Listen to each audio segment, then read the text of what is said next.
Welcome, everybody, to today's live show. We are going to continue talking about a variety of different integrated behavioral health topics. Now, remember, on Mondays, we talk about physical aspects. Today, we're going to talk about emotional aspects. And I had a request to talk about the psychology of anger and rage. So, bada bing, here we go. Anger is part of the fight or flight response, and we've talked about anger a bunch of times. Anger is a very helpful emotion that's designed to protect you from real and perceived threats that may cause you that happen when you experience a loss of a sense of safety or a loss of personal power and control. Think about things that make you angry. And remember, anger exists on a continuum. You have mild irritation all the way to full-blown rage and everything in between.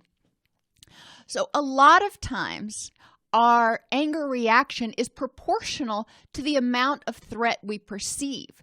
But when you feel like a threat is continuing, your anger may escalate to rage. Think about arguments you've had with a significant other or situations that you have felt powerless in and you've tried to do something and you don't seem to be gaining any ground.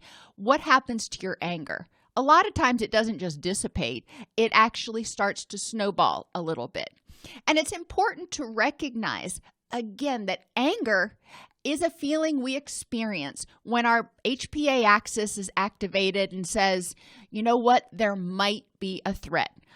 I've talked before about how our HPA-Axis is the smoke alarm, if you will, of our body. It tells us, just like a smoke alarm doesn't always mean that there is a fire when it goes off. It's telling you that, hey, there could be. So you need to take a look around in order to keep yourself safe.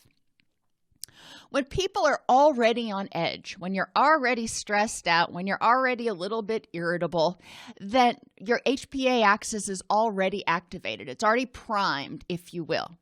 And additional threats can result in an exaggerated anger response. Think about times you have experienced this.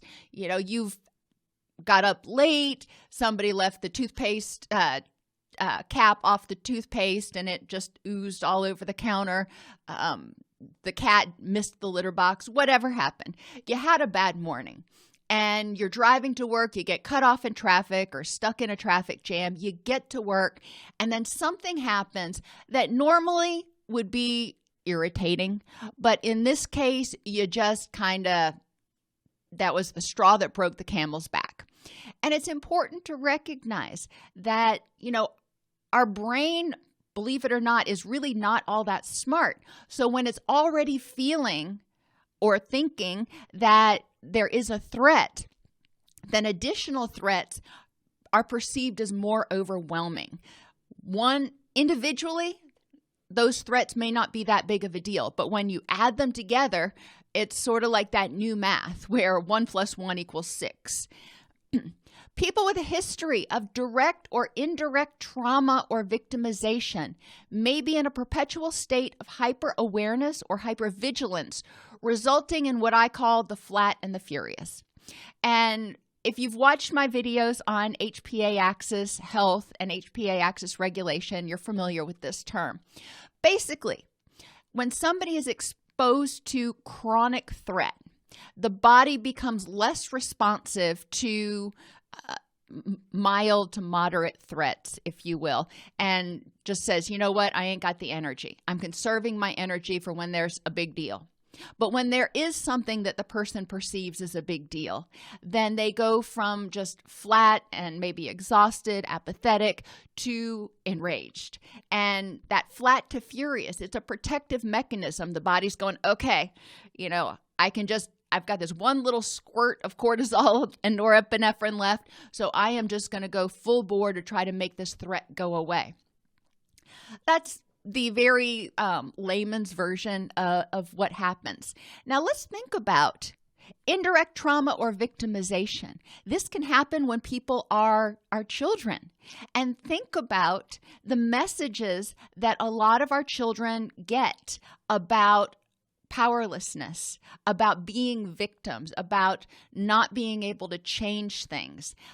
And there's a lot of victim messaging that I see in a lot of different situations. And it's important to pay attention to that. And it's important to also consider their experiences.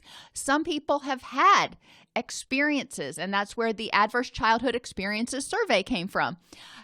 Some people have had experiences, actual threats, actual negative experiences that were traumatic to them.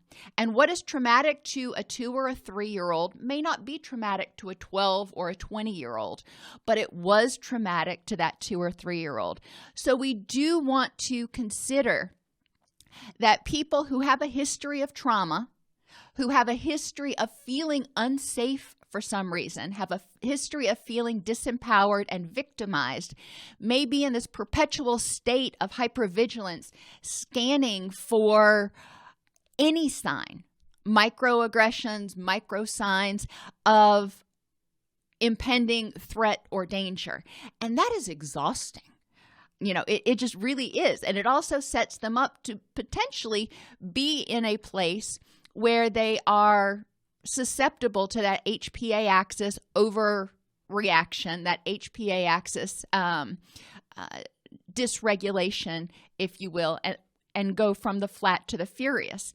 Now, some of you are probably going to seize on that word that I said, overreaction. And I'm not saying it's an emotional, personal overreaction. The person's feelings are very legit. What I'm saying is the HPA-Axis, instead of turning on a trickle of cortisol, just opens the floodgates. And we do see that in people who have a history of trauma. Rage is an extremely intense neurological response, which may prompt people to react defensively and sometimes with violence. And we don't like this. It's not something that I'm not excusing behaviors, but it's important to understand when people get to that point of feeling so disempowered and so invalidated that they reach that boiling point, they reach the rage, then more primitive aspects of their brain, their amygdala is all fired up, will kick in, and you're going to have a much more intense HPA-Axis response, and that person is going to try to defend themselves against the threat at all costs. In some cases, when people feel dismissed or invalidated, bullying, for example, they may have learned through direct experience or observation that violence is rewarded. They have learned by seeing what happens to bullies that bullying can be rewarded. So when they feel dismissed or invalidated, they may drop back to some of those reflexive behaviors that they've seen to work for other people. We need to help people develop alternate ways of dealing with the stress. So let's talk about the consequences of anger and rage. And you can see there is a long list of them. HPA-Axis activation and dysregulation. When that HPA-Axis stays activated for too long, you develop the hypocortisolism, you develop the flat and the furious. So that's a problem. Sleep disruption. When you are angry, when that HPA-Axis is activated, you're not probably going to rest as well because your body is perceiving a threat. Changes in the gut microbiome. Now remember, a lot of our hormones and neurochemicals are made in our gut. Our nutrition is processed in our gut.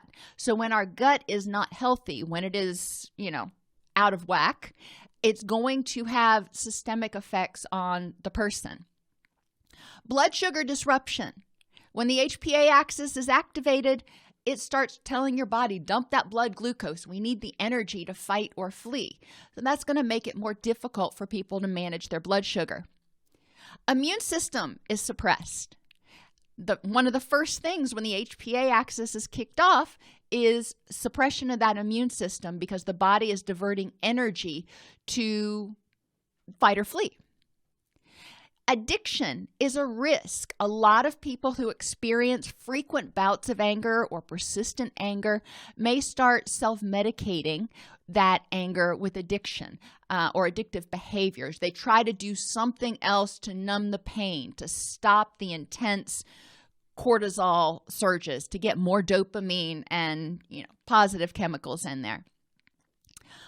As we talked about before, when people are angry, and the angrier they are, the more they're acting in their emotional, reactive, primitive sort of mind, and they tend to be more impulsive.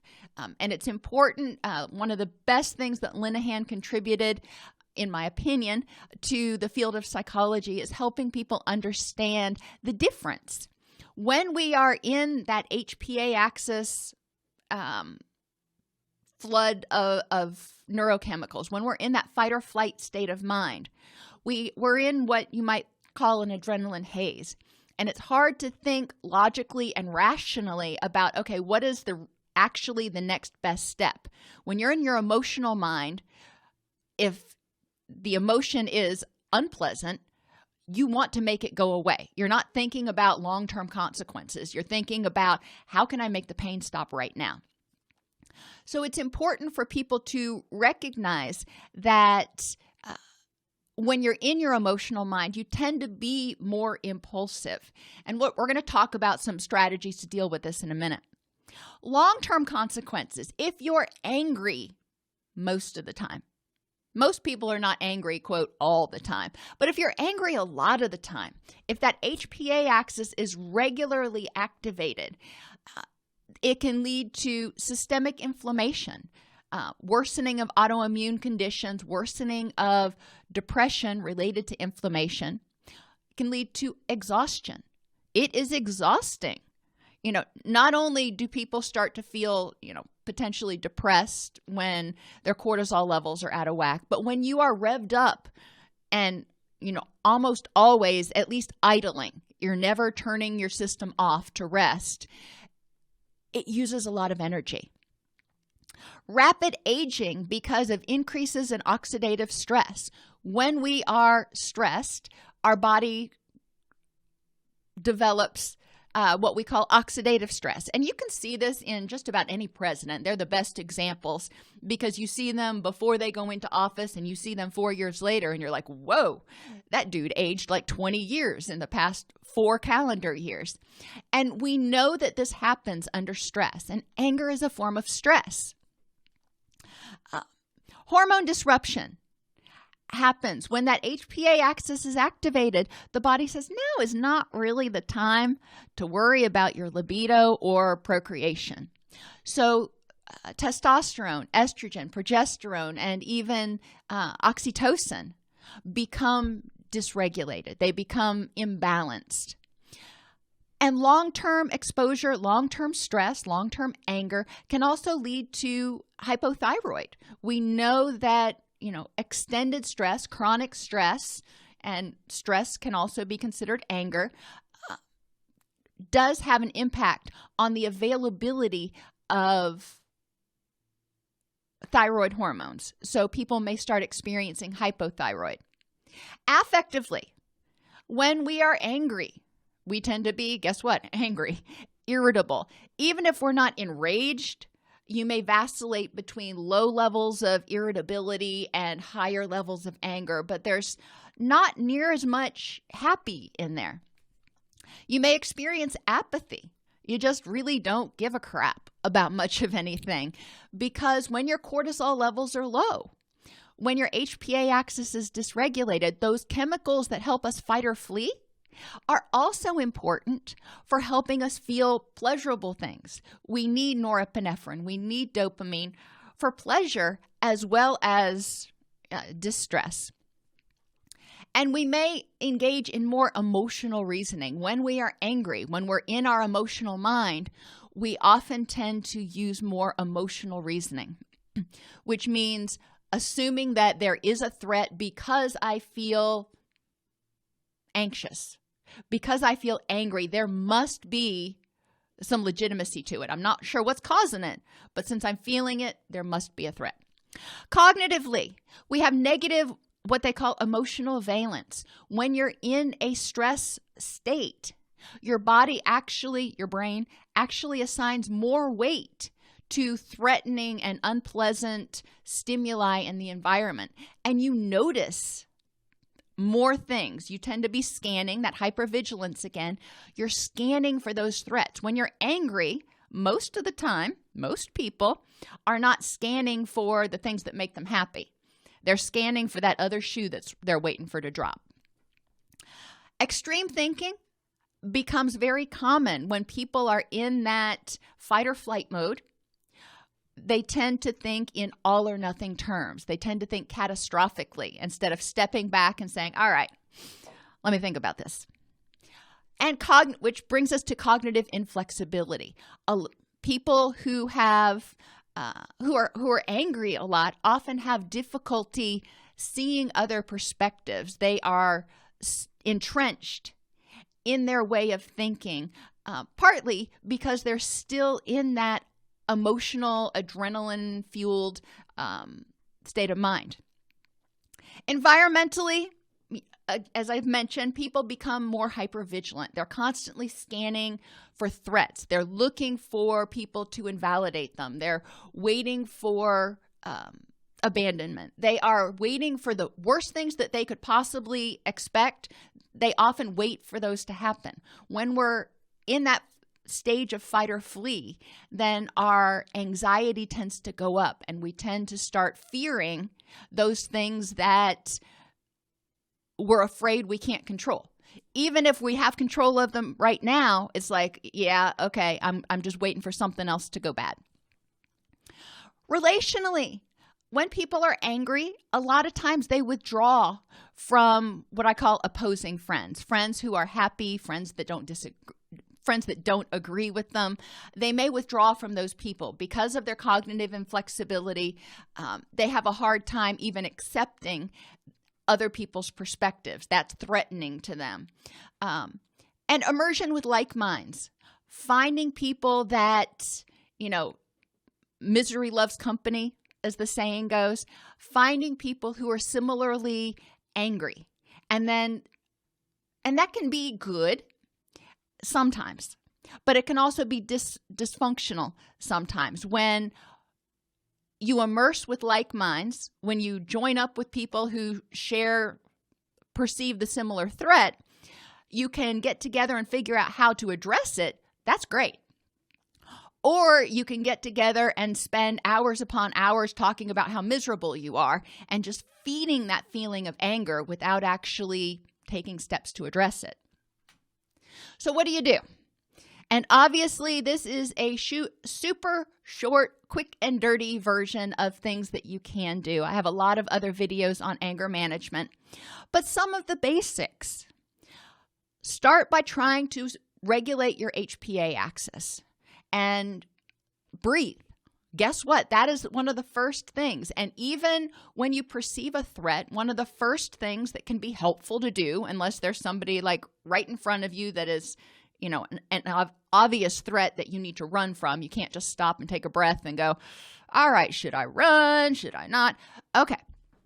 Well, most of the time when we perceive something that makes us angry, our HPA-Axis fires off. If we start breathing, breathe in for 4 or 8 if you can, hold for 4, and exhale for 4 or 8 if you can. When you slow your breathing down, it triggers that rest and digest. When you slow your breathing consciously, your brain says, oh, there must not be as much of a threat right now. And it helps you sort of tamp down that emotional reaction. The next step, or maybe not the next step, maybe this is your first step, create physical safety. It's important that you are actually physically safe at this point in time in this situation right now. If you're not safe, then yeah, you have a reason to either fight or flee. So it's important to look around and go, all right, am I at this point in time safe? I can't figure out what's going to happen a week from now, 6 months from now, but at this point in time, in this situation, am I safe? If the answer is yes, great. Address pain and sleep issues that can contribute to HPA-Axis dysregulation. When you are not sleeping well or when you're in pain, a lot of times that causes the HPA-Axis to be on. That's perceived as a threat. The body's going, okay, there's something wrong. And that will set you up to be more vulnerable to intense emotional reactions. Minimize stimulants and alcohol. Stimulants, by their very nature, ramp up that HPA-Axis, ramp up your adrenaline and your cortisol levels. So try to minimize those so you're not already priming yourself for an intense reaction. Alcohol is kind of interesting. When you first drink alcohol, it is a disinhibitor, which can be a problem especially for violence, for saying things that you didn't intend to say. Alcohol can be one of those things that takes off your filter, that part of your brain that says, yeah, probably ought not do that. But when alcohol starts to leave the body, people actually often experience an increase in anxiety and an increase in blood pressure. And guess what? An increase in that HPA-Axis.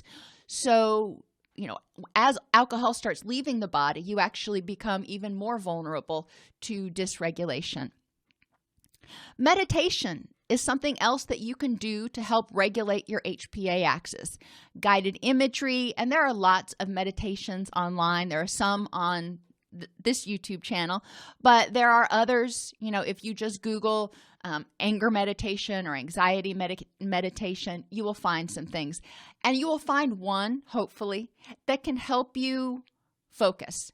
I'm not one of those people when it comes to meditation that can sit still and clear my mind. That's just not something that works for me. I tend to do better with an open awareness meditation where I go outside or I go somewhere and I just notice everything that's around, and I try to see as many things as I can see. The clouds, the animals, obviously I go outside. But whatever works for you. Affectively, accept your feeling of anger non-judgmentally. I sometimes tell people, thank your body for it. Thank your body for alerting you to the fact that there might be a threat. Anger has a purpose. However, feeding that anger and telling yourself all the reasons you should be angry doesn't address the situation that's causing the anger. So accept your feelings non-judgmentally, but then start taking steps, and we'll get to that under cognitive.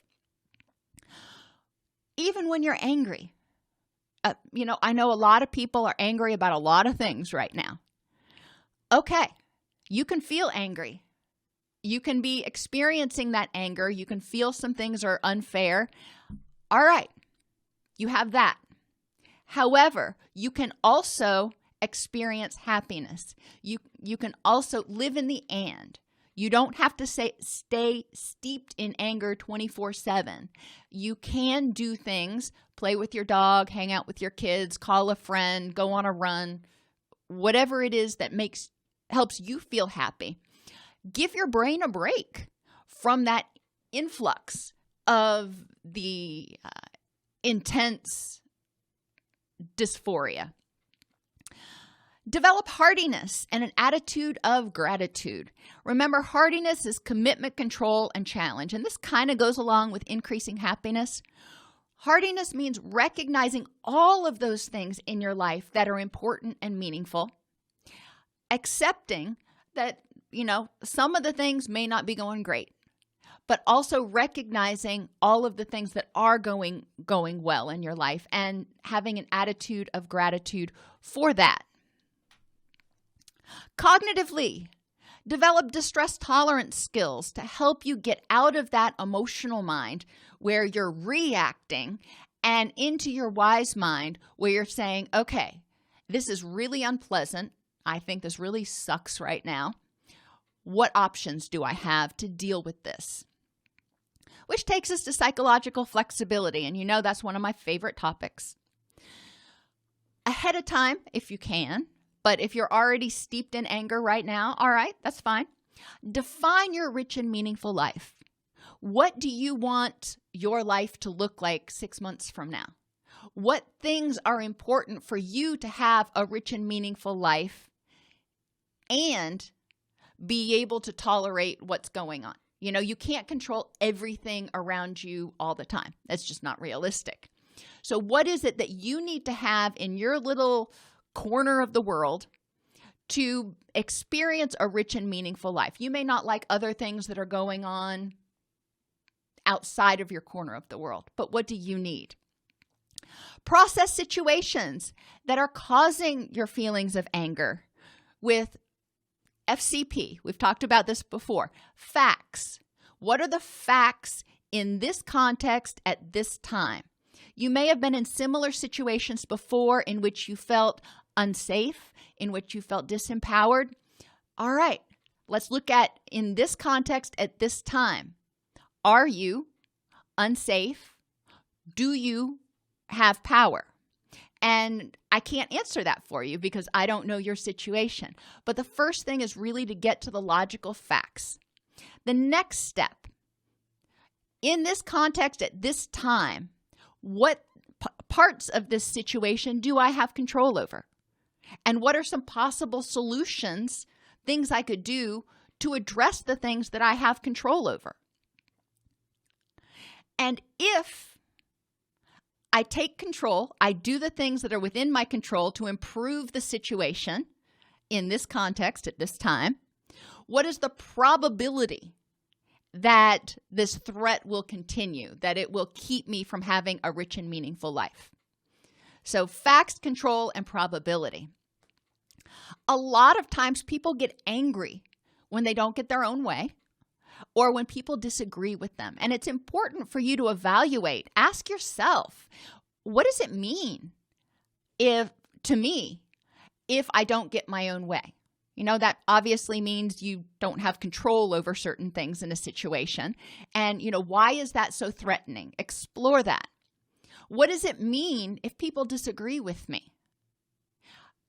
Why do I take that so personally? Why do I perceive that as a threat to my personal safety, my personal control? And, is it actually a threat? And sometimes it is. Sometimes it's not. You're going to have to use the facts to figure out what's going on, to evaluate whether you need other people to approve of you in order to feel lovable, in order to feel acceptable, or whether you feel confident having your own thoughts, wants, and needs. Once you've gone through and identified the facts in this context at this time, what things you have control over, use your energy purposefully to address the situation in a way that helps get you closer to your rich and meaningful life. Don't sit there and dwell and stew on all the reasons you're angry and all the things you can't change. Use that energy, which, your body's pumping out anyway if you're keeping that HPA-Axis activated. Use that energy to take positive, proactive steps to address the things you can. And work to develop a sense of personal control and empowerment, reflecting on the things, again, that you do have control over in your life. You may not have control over the weather. You may not have control over, whether you have diabetes or not. But what do you have control over? You have control over the progression of the diabetes. You have control over whether you eat healthfully. So there are things in just about every situation that you do have control over. Environmentally, this one is just try to eliminate as many of the anger triggers as possible and add in things that help you feel calm and relaxed. There are certain essential oils that are known to help reduce cortisol levels. They may or may not work for you. Not everybody buys into the whole essential oil thing. But having smells around that trigger positive memories. I have this air freshener right now. It's not an essential oil, but it's a pine air freshener, one of the few that I found that actually smells like pine, and it makes me happy. I smell it. It brings back positive memories from, my past. Sights. Surround yourself with things that make you feel safe, that help you feel empowered, and that help you feel happy. Same thing with the sounds. Sometimes you need to block out some of the stuff that causes you distress, like the dogs barking all the time. And whether that's through noise-canceling headphones or music, sounds can also help increase dopamine levels and increase serotonin levels if they're pleasant sounds. Interpersonally, or as we call it here, relationally, unplug whenever possible. If social media, mainstream media, the internet adds to your stress. If you notice that getting on the internet adds to your stress, well, you don't have to. You've probably learned, or if not, it's a cool thing to try to do an experiment on. Try to unplug for even 4 hours. For some people, that's a whole lot. And then when you come back, see if you really actually missed that much. Most of the time, back in the day, I'm dating myself here, before we had the internet, we used to get our news twice a day, at 5 o'clock in the morning and at 6 o'clock at night. And if you stayed up late, you could 11 o'clock too. But what they said at 5 a.m., 6 p.m., and 11 p.m. were almost always pretty much the exact same thing. So this thing where we feel like if we're not constantly refreshing Twitter every 20 seconds, we're going to miss something, I think we've taken to an extreme, but that's just my opinion. Nurture your positive relationships. It is good to have positive relationships. People, you may be angry about something over here. Maybe you nurture a relationship with somebody who has nothing to do with that. And that's just one of those topics that's completely off the table. Nurture positive relationships with your dog too. Dogs can be, even cats. My cat Mojo is super sensitive, and he knows when people are stressed, and he will get up on their chest and make biscuits. The only cat I've ever met that actually could be a legit therapy cat. Stop mind reading and assuming that you know what people are thinking, feeling, or going to do based on random data points. Because they are this gender, then they must think, feel, or they're going to do this. Because they're this ethnicity, political affiliation, occupation, age. Humans are not that categorical. We are all unique, independently thinking people. And it's important to recognize that with every single one of those things, you are going to have people who don't fit your conceptualization of what they should do. They're not going to fit into that box really well.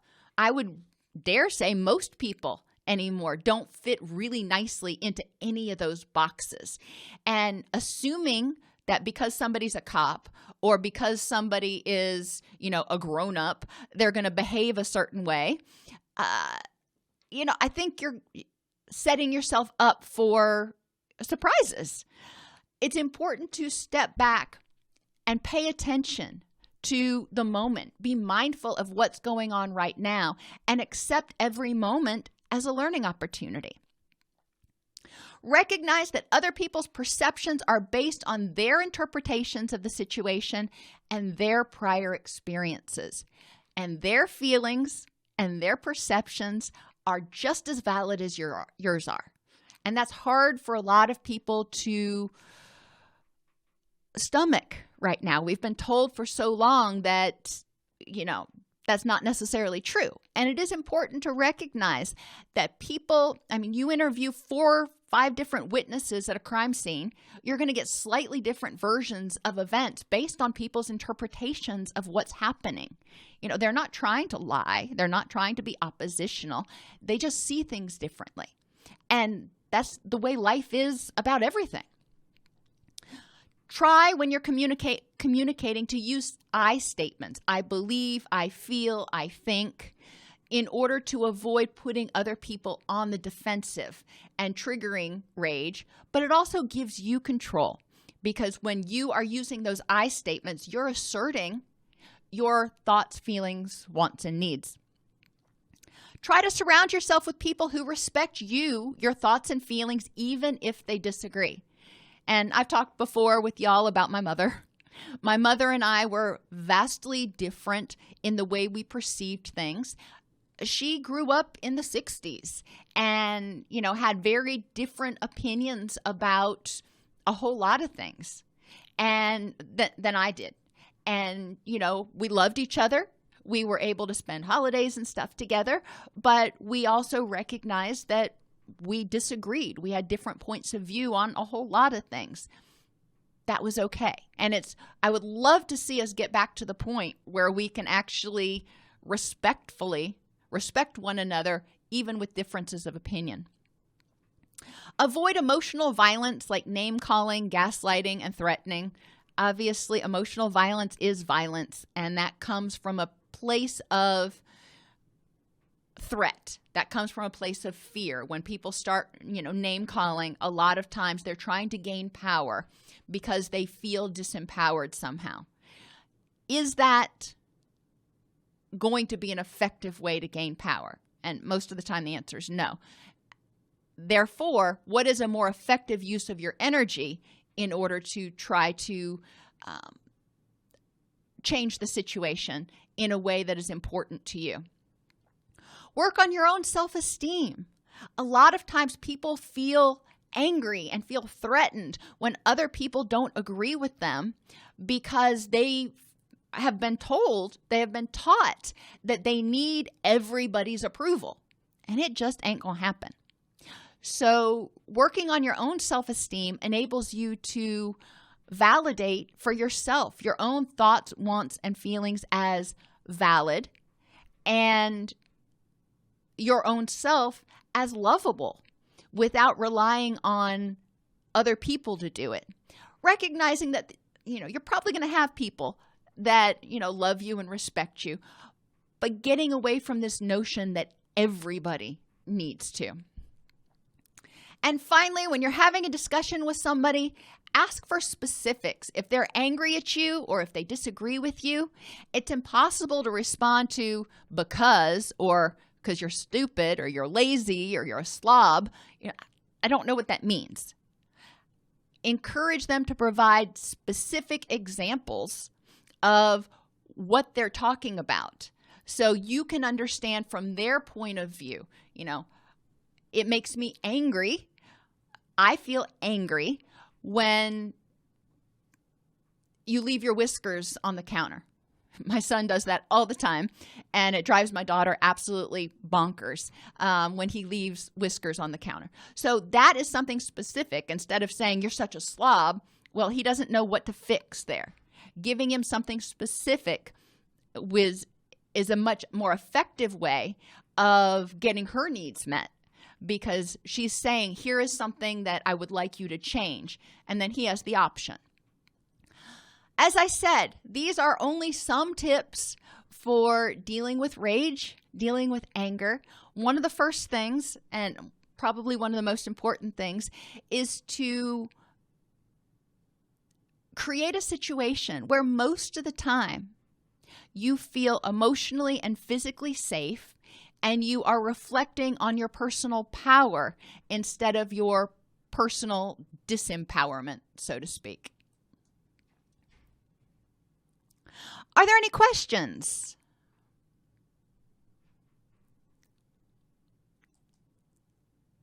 I see a lot of people are here today. Welcome. Thank you for spending, a little bit of time with me this morning. I know I went a little bit longer than usual, but there was a lot to cover for anger and rage, and really understanding that anger and rage are protective. Now, whether they're protecting you from a real threat or one you just think is there based on prior experiences or you're assuming is there, that we need to address. And when we feel angry, if we're not effective at communicating what our needs are, in order to feel safe, or if we are not effective at evaluating the situation to figure out, okay, what parts do I have control over, then that anger may intensify because we continue to feel invalidated, rejected, or disempowered.